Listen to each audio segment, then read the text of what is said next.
Do you play Wesker but you keep losing and getting teabagged and getting outplayed by survivors with 8,000 plus hours while you just got the game 2 months ago? Well, you're in for a treat because this is my how to use Wesker at every loop in Dead by Daylight beginner, not so in-depth guide. I just need a video, and this is one of the video ideas guide. On God, I really need to work on the names of these videos. But first, let me say some things to clear some things up. First thing, what is goody my gang? What is good fam? And the second thing is, let me go over more things right quick so you actually know what you're about to watch. This guide is to play Wesker a little bit better and understand some do's and some don'ts at every loop, and this guide is for beginners wanting to learn how to use his power at certain tiles, not play like an M1 killer. So we're not going to go over basic mind games and stuff. I'm not the best Wesker in the world, nor have I played the most hours, nor am I the most experienced. So more experienced Wesker mains might say different things. If they do, I would probably listen to them. Also, what I say is based off of my experience as like a middle of the pack MMR player, because I'm not bad, but I'm not like super good either. I do mention running Bamboozle a lot in the video due to it being a really strong perk on Wesker. So like if I say Bamboozle a lot, just like, I'm sorry, just get ready for it. If I say a hit is a gimme, that means that the hit is free and mostly, but not fully guaranteed. So it's almost a free hit. I'm also not going to go over the main buildings of every map, and I think those are something you have to experience yourself. You're welcome. If I say accivault, that means accidentally vault. It's just easier to say. I say it when I'm streaming, so just leave me alone. This guide isn't a fully in-depth guide, just a couple tips to chase survivors at certain tiles, not how to use him. I'm guessing you are going to go add-on list to learn the power better, so loops will be explained as if you're playing with no add-ons, but the add-on I'm using is a recharge add-on just to make recording more convenient. And I don't have any survivor clips due to working on it myself, and it took hours to get all of these clips, and I don't want to waste other people's times like that. And I don't want to go into a game and pray the survivors run the loops I want them to, so you're just gonna have to visualize the survivors when I'm showing you how to use his power in the loop. Now that we got all of that stuff out of the way, we are really close to 600 subscribers. As of time I wrote the script, we were at 550. Now that I am recording it, we're at like 570 I think. Let's get to 600. Let's make it happen. Alright, now let's get into the guide. First thing we're going over is the universal pallets. These pallets spawn in every map. They're either surrounded by trash or rocks or stuff like rocks and trash. These pallets are long enough to be strong, but aren't long enough to where you can vault the pallet and consistently get hits, so it's best to just get rid of them. But as I said, if you are new, you probably want to get better, so I recommend you do use the power on every loop. But if you want to win, play as safe as you can and just don't waste time, just get the pallet out of the way. I'm also going to say that a lot. Second, we got the LT walls, which are the two windows facing opposite directions with one shaped like a L and one shaped like a T. I bet you wouldn't have guessed. And if you run them regularly at the T wall, you can start charging your virulent bound, I'm gonna start calling it dash, at halfway through the wall, making your dash fully charged by the time you turn the corner so you can get the vault on the window. Do this if you want to vault the window and not mind game the window and probably miss out on a free hit. For the L wall, if you run it correctly, you can start charging your dash right before you hit the window, and it'll be charged when you turn the corner so you can do a double dash attack for the hit. Or you can fake the double dash and just go to a vault to catch survivors not paying attention, or even bamboozle the window. But you can simply just go for mind games on T and L walls. It's probably the best thing for you to do. And here's a fun little trick I like to do for the T wall. If there is a hook on the T wall, start charging your dash by the hook so you can dash past the wall and catch the survivor as they vault the window. It's pretty nice when you can pull it off. Also, experiment with faking using your power, because when you charge the dash, survivors can hear Wesker laugh as an indicator that he's about to dash, but inexperienced survivors doesn't know how long the laugh is, so you can pull it out until he chuckles a little bit and then puts it away, and they will think you're charging up, so they might not vault. They might vault, you can catch them off guard. It's just another layer of mind games that Wesker has. Third one is the long wall jungle gym, and this one is where there is a long wall, no shit, with a window in the middle and a pellet on the opposite side of the window. If the survivor runs the pellet side, don't charge up your dash. If the survivor drops it after you vault, they will most likely make the window. It will be closed, you might get a hit, but let's say ping is optimal, the best ping scenario, you most likely won't get the hit. Or if they greet it, they can just dodge your power by hiding next to the trash on the right, or get in the locker when it spawns there, and you're just sitting there waiting until your power runs out. If they do greet and you use your power, don't just dash to the window, because you will actually vault if the survivor dodges, which they do in 95% of matches. Instead, charge your power after they greet the pallet, because there is no time window when you have to use your power, and it makes the hit a gimme. If they run the non-pallet side, then use your power. It's almost impossible for the survivor to hide somewhere, and if they drop the pallet, you can vault it and not worry about them making it back around to the pallet. Now to the window. If they run the window, don't use the dash if they run the side with the lip, which is the extended part where there most likely is a locker, because you don't have a good time window to use your power. But as they run the other side, use your power, the hit is almost a gimme when you go through the side of the wall that doesn't have the lip. The shorter side of the long wall, if that makes sense. The short wall is the opposite of the long wall. No shit. The longer wall is split open with the pallet on that side, with the window where the pallet was back when we were looking at the long wall. First, the window. If the survivor takes the window side, don't axe vault by dashing early. This is a mistake new Weskers love to do, and it happens pretty often. Instead, if you aim the D where it says the charge bound prompt at the bottom of your screen and put it towards the corner of the window, you will catch survivors if they vault, and if they don't vault, you won't axe vault. Sometimes this can actually miss, so be careful, but majority of the time, if they vault and you aim towards the corner, you will most likely slap them or grab them, unless you time it incorrectly, and then you will just dash to the window and look like a dummy. And for the pallet side, just play it normally, because you can mind game it on the short wall or just break it and get out of the way, which is what I always recommend. At 5 is the pallet jungle gym. This is one with just a pallet, no windows. There's one long wall and one medium-sized wall surrounding the pallet. You can use your dash normally and make this pallet not as safe as it usually is, which is pretty self-explanatory. The short side is easy for in-game if the survivor is scared and camps the pallet, so you can moonwalk, double back, walk the short side. They will fall for it. But against the really good survivors, they're not so easily mind gameable, and they won't play around the short side. And your first dash is a little further than the length of the long part of the wall, so you can use your first dash to play around the wall and your second one to get the hit. But if you vault the pallet after it's dropped, the hit is almost a gimme. Also, survivors can see you dash on the outside and will hide on the inside lip of the wall, so before you use your second dash, if you don't see them,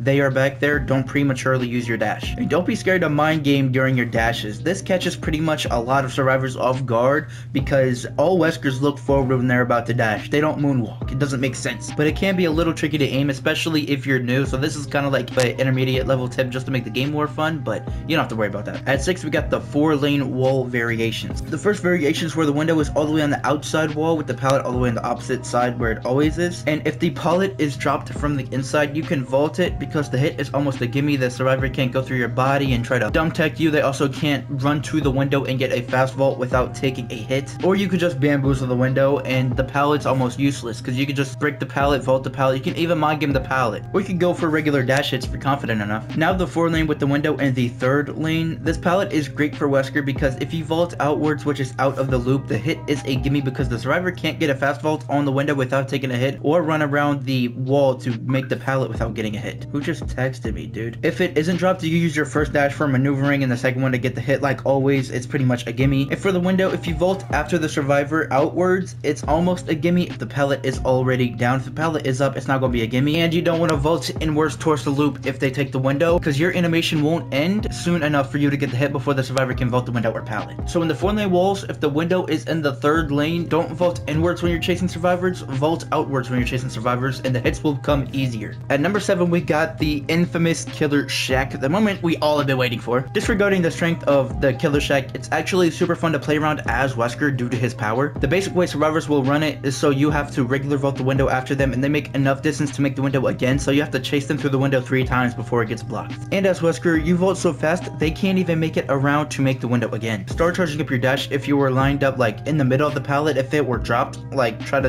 imagine it through the wall, and it will be charged up by the time you make it inside of the Killer Shack. But good survivors will know this is what you want to do, so they will fake the window last second, which will cause you to axe vault, which obviously isn't good. Instead, aim to the right of the window, because if survivors go to dodge your power, they will go to the right side, because that is the safer side of Killer Shack because the pallet is there. So aim to the right of the window a little bit if they don't go for the vault immediately, and you will catch survivors trying to vault, and you won't axe vault. But if they are really good, they already know this is what you're gonna do, so they will dodge left instead. This is actually good because if you still go right, you can body block the window and catch them if they try to go for the pallet. They might even try to hop in a locker to dodge the attack. Just wait it out, they will hop out, and the hit is boom, almost a gimme. If the pallet is down, some Weskers try to vault it, but just break it. If the window isn't blocked, the survivor can just run left and easily vault the window and waste your time if the window isn't bamboozled, so just break it. At 8 is the Z-wall. Z-walls are ass. Don't vault anything, just bloodlust until you get the hit, because if you vault, they actually might get enough distance to make a nearby loot, so just bloodlust it, maybe double back every now and then. But yeah, the Z-walls are not good. I was also gonna put the U-walls here, which is obviously a wall shaped like a U with a window.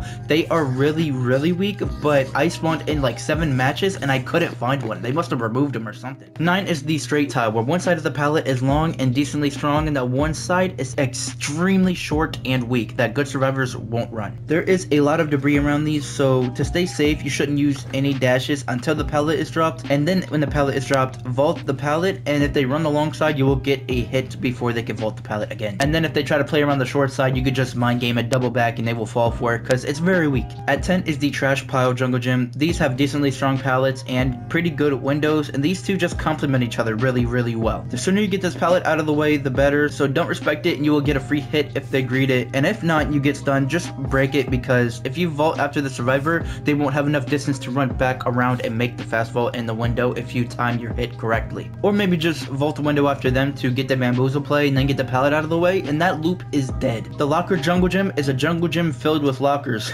like there's like 10 of them here. 4 or 5 lockers can spawn right here, and if they drop a pallet, don't vault inwards because they will get the free window vault, and if you vault the window inwards, they will get the free pallet vault. No matter what you do, vaulting the window inwards isn't a very good idea because they have distance to make the pallet, drop it, vault it. Also, don't vault the window outwards if the pallet is down because you also might not get the hit. You want to get the pallet out of the way as soon as you can, or if they drop the pallet, vault the pallet outwards because they won't make the window without taking a hit, but breaking the pallet is always going to be the best move. At 12 we got the Variant gym. The Variant gym is built kind of like a 4-lane, but there's only 3 walls and some of them have like lips and extensions. This is a pretty strong loop for Wesker, honestly. The window is mind gameable for every killer, and the pallet, once it's dropped and you vault it, it is almost a gimme unless the survivor can get a really good fast vault on the window. It only isn't a gimme if the survivor loops the short wall next to the pallet and you aren't fast enough to get the hit and they don't fall for mind games. Vaulting the pallet is almost always the move for Wesker. I would not get mad if I see you playing Wesker and you just don't break this pallet. This is a pallet you could keep down all game and it doesn't phase you. The Labyrinth gym is a Yamaoka map specific loop and it is really weird. Honestly, the window is only decently strong because of the pallet, so use your dashes to maybe play around the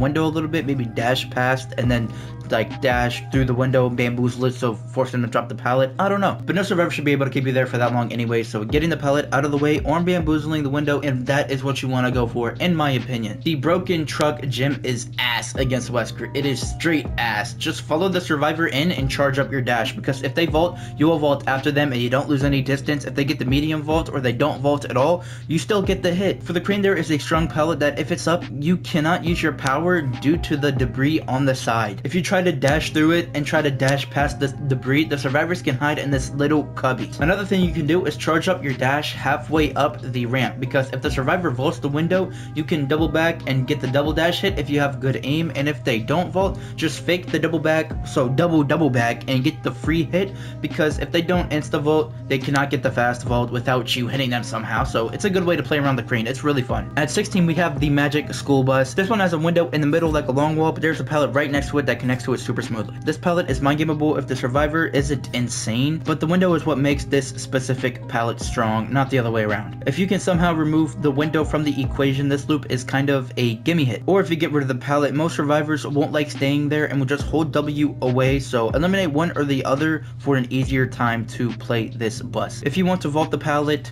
don't do it facing the gym because they will run through and make the window right in front of your face, and if you do it outwards, if they're really fast and really good at hugging the loop, they will still make the vault, but the hit is almost a gimme if they do that. And that's pretty much it. It's light work. And last but not least, at 17 we have the harvester. The harvester is a weird loop because it has double windows staring at each other with love and intimacy that I haven't felt in a long time. Killers still do this M1 trick where they get onto the hay bales, but don't do this because the survivor will vault back and then hit the other window and make really good distance while you're eating the dust. Instead, you can fake it and survivors will think you went for it and either vault back or they already started heading towards the other window because they didn't vault in the first place and you get a free hit. Or take the smarter but not harder route and just follow them, charge the dash before you reach the windows, and vault after them because they won't be able to vault back and then you made distance easy peasy lemon squeezy. And this is the end of my how to use WESKER at every loop in Dead by Daylight beginner, not so in depth, but I just need video ideas. This is one of them guide. And let me say a few more things really quick. This obviously isn't a fully in-depth guide, just a few tips for newbies to get started. Why is my phone going off? Why is people texting me? And I don't even have over 3,000 hours in the game, so take everything I say with a tiny grain of salt and don't take everything I say too hard. We're also like 40 subs away from 600, but oh my god, we're also like 40 subs away from 600 I think, but why don't we just get to 700 soon? Like, why can't we just skip the 600 and get to 7, you know what I'm saying? That would be pretty That'd be pretty cool if that were to happen, you know what I mean? I really wish that would happen to me. And let's get to Twitch to 100 followers. I haven't been able to go live as often recently, but when I do, the vibes are immaculate, so check it out. It will be on screen now, and I should be going live the day this video goes up, so drop a follow. Oh my god. And keep a positive attitude throughout the rest of your day. Aloha, and I hope you guys enjoy the video.